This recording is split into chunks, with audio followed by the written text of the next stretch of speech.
yang penyebabnya juga yang seharusnya mundur tadi Pak Edi dan harusnya diberikan sanksi, kita belum juga mendengar. Dan kita pernah juga membentuk oversight dibentuk oversight ya, oversight Partai Masyumi ya, terhadap pandangan ini sudah kita membentuk juga seperti itu. Tapi juga kita belum melihat. Nah, beberapa waktu yang lalu ya, Pak Presiden ini kita bisa bayangkan ya, maratonnya ya. Dia malam takbiran itu ada di Sumatera Utara Pak Eri. Ya, ada di Sumatera Utara, sholat Aidnya, Idul Fitrinya di Aceh. Pulang setelah itu open house ya kan. Nah, tapi ada masalahnya itu adalah data yang disampaikan ke Pak Prabowo, yang disampaikan oleh Pak Prabowo kembali. Tentu kan Pak Prabowo tidak mungkin bisa mengecek satu persatu. Pernyataannya Presiden atau apa yang betul pernyataan koalisi masyarakat sipil ini. Kan cek aja masih itu kan barang yang masih ada kok, bukan barang yang ditutup-tutupi, bukan bagaikan mencari jarum di jerami. Ini barang ini ada, masyarakat sudah komentar, sudah teriak, dan berbagai macam di video-video sudah muncul. Diinvestigasi ulang. Kalau ternyata enggak, Anda sebagai wakil rakyat di Aceh bisa berkirim surat atau membuat surat terbuka kepada Presiden bahwa Presiden yakin diberikan informasi yang salah, informasi yang tidak benar, tidak akurat alias dibohongi.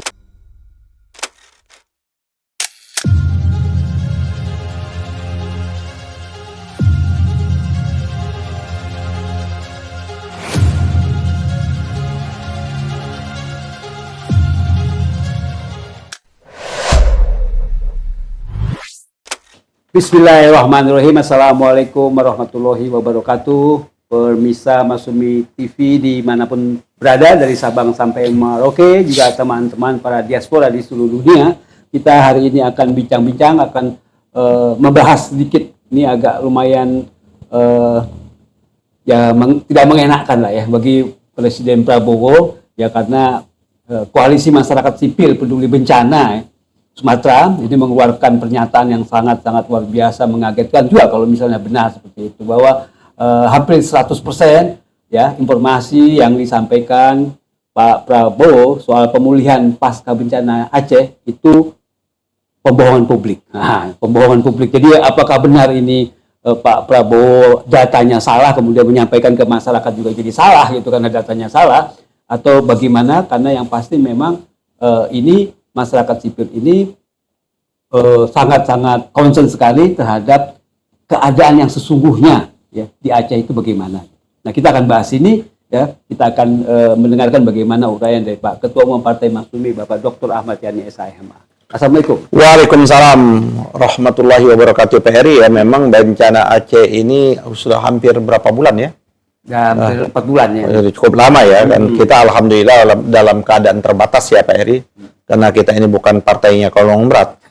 Kita ini hidup dengan Partai Masyumi ini dengan partisipasi anggota, simpatisan dan keluarga Partai Masyumi, dan kita memang tidak juga menghalalkan dana besar-besaran dari para oligarki dan konglomerat.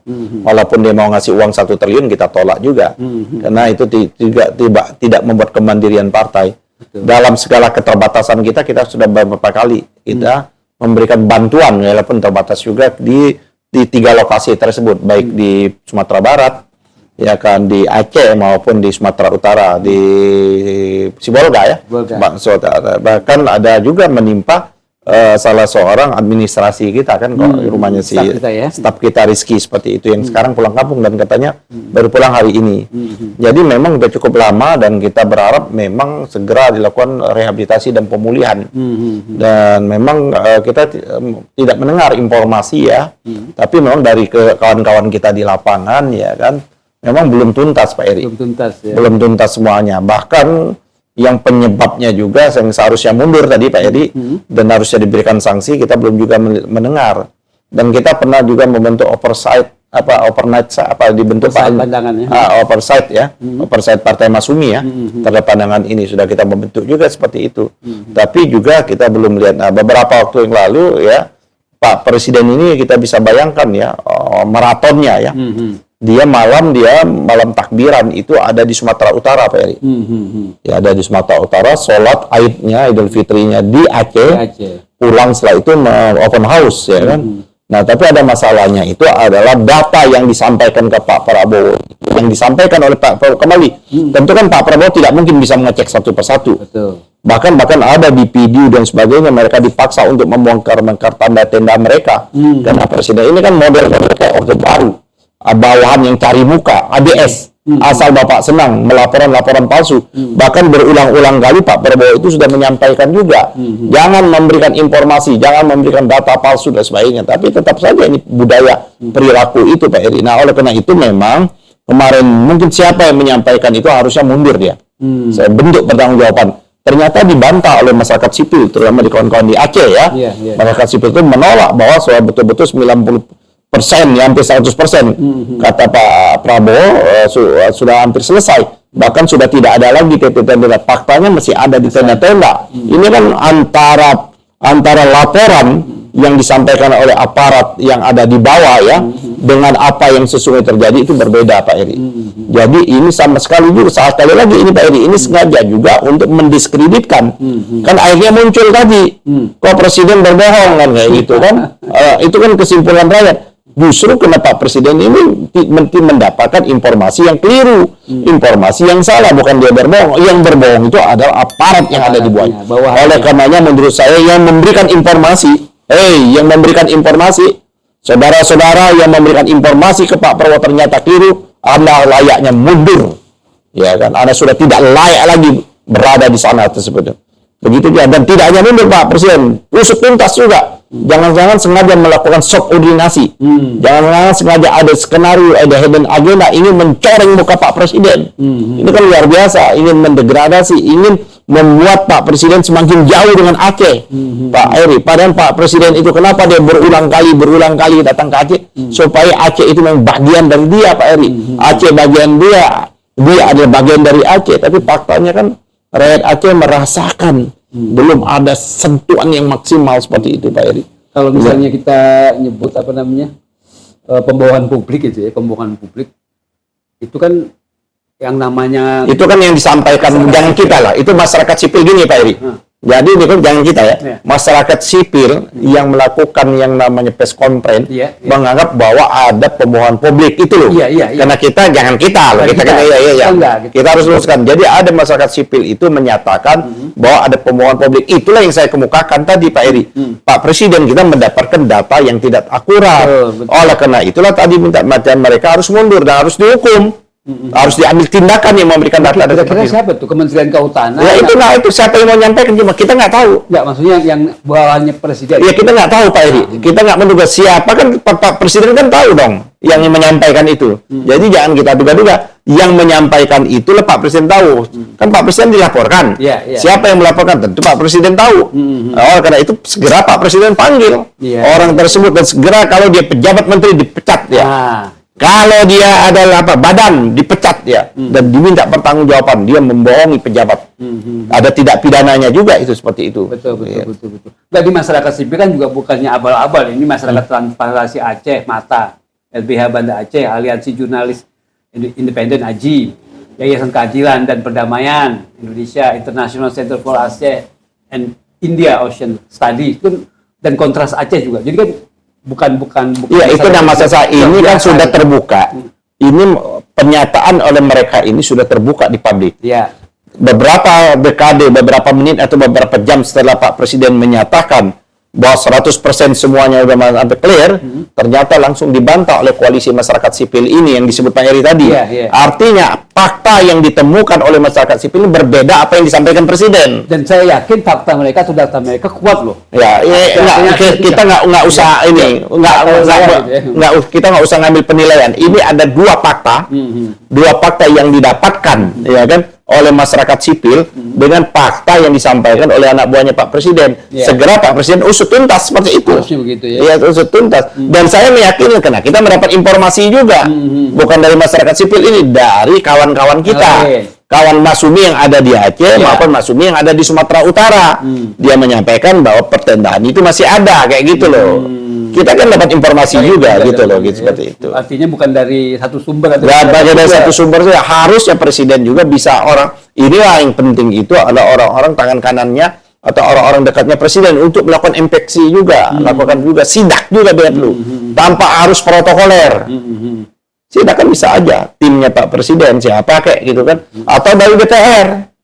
Ini DPR-nya diam saja nih, DPR Aceh-nya diam, DPR Sumutnya diam, DPR Sumatera Baratnya diam, kan ada dong DPR itu. Betul. Cek dong di lapangan masing-masing itu, terutama yang Aceh lah.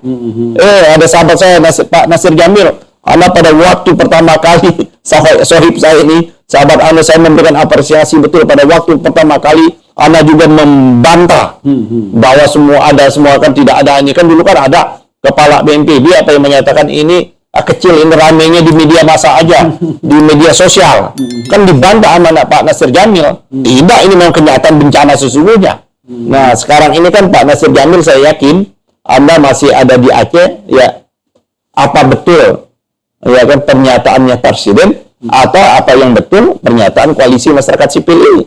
Kan cek aja, masih itu kan barang yang masih ada kok, bukan barang yang ditutup-tutupi, bukan bagaikan mencari jarum di apa jerami apa istilahnya jerami. Ini barang ini ada, masyarakat sudah komentar, sudah teriak, dan berbagai macam di video-video sudah muncul, diinvestigasi ulang. Kalau ternyata enggak, Anda sebagai wakil rakyat di Aceh bisa berkirim surat atau membuat surat terbuka kepada presiden, bahwa presiden yakin diberikan informasi yang salah, informasi yang tidak benar, tidak akurat alias dibohongi. Jadi ada dua nih Pak Tum, kalau soal bencana alam ini. Pertama, tidak dikeluarkannya pernyataan bencana nasional tiga provinsi itu. Kedua, ini temuan dari masyarakat sipil bahwa data-data yang dibilang bagus apa hasilnya sudah berubah, sudah baik apa semuanya, ternyata katanya hampir 100% adalah bohong gitu kan. Jadi ada dua hal nih terkait dengan bencana tiga provinsi besar ini. Ini kira-kira artinya apa ini? Apa yang jadi pelajaran harusnya, maksudnya Pak Presiden kan juga harus misalnya mengkoreksi anak buahnya yang. Ya saya kira gini Pak Eri, potong ya. Saya kira sudah waktunya Pak Presiden Pak Prabowo melakukan evaluasi total. Evaluasi total yaitu melakukan reshuffle besar-besaran di tingkat kementerian atau tidak lembaga. Ini kan jelas orang yang bekerja tidak bekerja atas nama presiden. Kalau memang faktanya apa yang benar itu dikemukakan oleh koalisi masyarakat sipil, berarti mereka berani membohongi presiden. Menurut saya ini tidak ada kata kecuali mereka pecat, bahkan usut tuntas motif apa yang dibalik itu. Mungkin ada itu ya. Terus yang kedua Pak Eri, saya kira juga ini kan zamannya efisiensi ya. Pak Eri ya, Pak Presiden juga sudah mulai ya ingin bekerja itu work from home ya, WFH atau work from anywhere dimanapun ya. Karena dalam rangka akibat perang ini, kesediaan energi dan lain sebagainya kan terus perang ini akan berkelanjutan. Bahkan hari ini Iran itu hanya 5 negara yang boleh melewati. Negara sahabat satu, kalau tidak salah itu adalah Cina, Rusia, India, Pakistan, satu lagi apa? Ada 5 ya. Indonesia malah satu lagi tersangkut. Ya, Indonesia enggak. Ada satu kapal pertahanan masih bertahan. Ya, tidak, Indonesia enggak masuk seperti itu karena jelas gara-gara kita masuk board of peace. Yang Rusia apa namanya?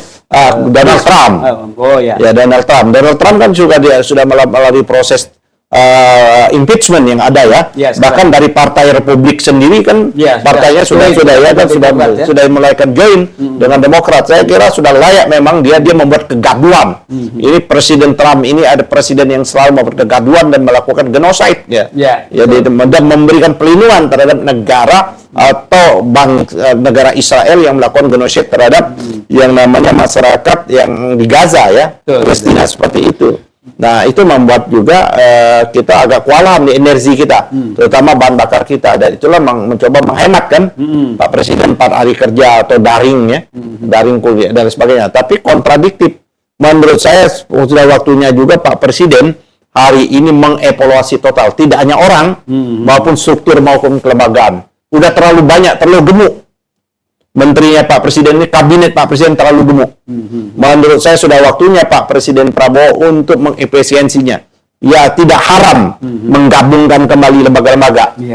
Yang lembaga-lembaga nggak penting-penting bubarin saja. Ya seperti itu. Bubarkan. Ada banyak lembaga badan atau lembaga yang nggak penting bubarkan saja untuk efisiensi. Yang kedua saya setuju. bahwa bukan dipotong gajinya Pak Eri. Gaji kecil, gaji pejabat negara itu 6 juta sama. Tunjangan-tunjangan yang lainnya. Yang gede. Kayak DPR. Uang resesnya luar biasa besar. Setahun 5 kali atau 6 kali. Kalau bisa kita usulkan DPR 2 kali sajalah. Jangan dipotong besar-besaran. DPD juga seperti itu. Dipotong juga. Terus biaya-biaya kunjungan dan lain sebagainya juga dipotong lagi. Dan saya kira itu akan menghemat jauh luar biasa. Ya seperti itu. Walaupun juga dengan yang namanya program MBG perlu ada juga evaluasi. Karena ternyata bukan makan bergizi gratis, Pak Eri. Memberikan makan itu ada tindakan yang mulia. Ya kan, apalagi di pasar kita fakir miskin, anak telantar dipelihara oleh negara, ya kan, itu tindakan mulia, tapi pelaksanaannya, manajemen pelaksanaan ini memang bermasalah. Yang itu menurut saya perlu dilakukan evaluasi, ya kan. Apakah tidak sebaiknya program makan bergizi ini langsung masuk ke rumah-rumah, tidak ke sekolah kan, tidak ke sekolah yang sekarang ini kan pakai yang namanya dapur-dapur. Kan 15.000 kan, 15.000 itu kan tidak diterima langsung si penerima manfaat. Kan ada uang untuk dapur, ada uang untuk ini, ada uang ini. Makin makanan itu sekitar 10.000 rupiah. Cuman kalau 15.000 itu per hari itu masuk langsung ke ibunya si murid, itu luar biasa Pak Eri. Betul. Dan tidak semua orang yang orang kaya nggak usah. Memang orang yang wajib dibantu, rakyat yang terlunta-lunta, rakyat yang Nah, ini memang membutuhkan data. Nah, mungkin data kita, base data kita ini bermasalah juga. Mungkin kita sarankan sudah saatnya juga Pak Presiden, pemerintah presiden melakukan sensus, betul. Sensus kan tahun berapa terakhir kita melakukan sensus? Kayaknya masih sensus semua. Sensus tidak hanya ekonomi, sensus rumah tangga, di mana lain sebagainya seperti itu, Pak. Sehingga data kita akurat. Jadi sekali lagi Pak Eri, dalam konteks yang bencana Aceh ini sudah waktunya bersamaan ini Pak Presiden Prabowo melakukan evaluasi total. Tidak hanya personal tapi kelembagaannya dia. Yang kedua, orang yang memberikan informasi yang selama ini asal Bapak senang, yang memberikan informasi salah menurut saya sudah selayaknya dipecat lebih dahulu. Ya, terus agak sedikit mundur. Emang sangat memprihatinkan kita kan soal pernyataan sebagai bencana nasional itu kan tidak dilakukan oleh Presiden. Bisa jadi itu tadi ya ABS itu artinya ABS yang menyatakan nggak perlu Pak, nggak perlu bencana nasional, nggak perlu apa, bisa jadi ya itu maka siapa saja yang memberikan masukan yang keliru yang harusnya dijadikan bencana nasional agar tindakannya lebih cepat, rehabilitasinya restorasinya lebih cepat, sehingga tidak ya itu juga harus diminta pertanggungjawaban, dipecat juga dan diumumkan ini menteri-menteri yang selama ini memberikan data yang salah supaya rakyat tahu seperti itu. Ini lama-lama menteri-menteri yang mensubordinasi. Ini lama menteri-menteri tindakannya tidak sejalan dengan visi dan misi saya. Seperti itu, Pak Eri. Betul. Oke, terima kasih Pak Ketua Umum Partai Masyumi, Pak Dr. Ahmad Yani SHMH, pemirsa Masyumi, Matra 64, kemudian Ahmad Yani Channel dan TikTok Masyumi, TikTok Ahmad Yani. Kita akhiri bincang-bincang kita barusan yang sangat bermanfaat dan kita mendapat wawasan ini tentang bencana Aceh, Sumatera Barat dan Sumatera Utara, yang dimana informasinya menurut masyarakat sipil itu bohong gitu ya. Apa yang dinyatakan oleh Presiden tidak ada masalah, sudah selesai, sudah clear, sudah berubah, sekarang sudah membaik, tetapi ternyata menurut pandangan masyarakat sipil belum, ya, masih banyak yang terlunta-lunta di sana, masih banyak tenda berdiri di mana-mana gitu. Terima kasih atas perhatian pemirsa. Kita jumpa lagi di lain waktu. Billahi taufik wal hidayah. Wassalamualaikum warahmatullahi wabarakatuh. Waalaikumsalam warahmatullahi wabarakatuh.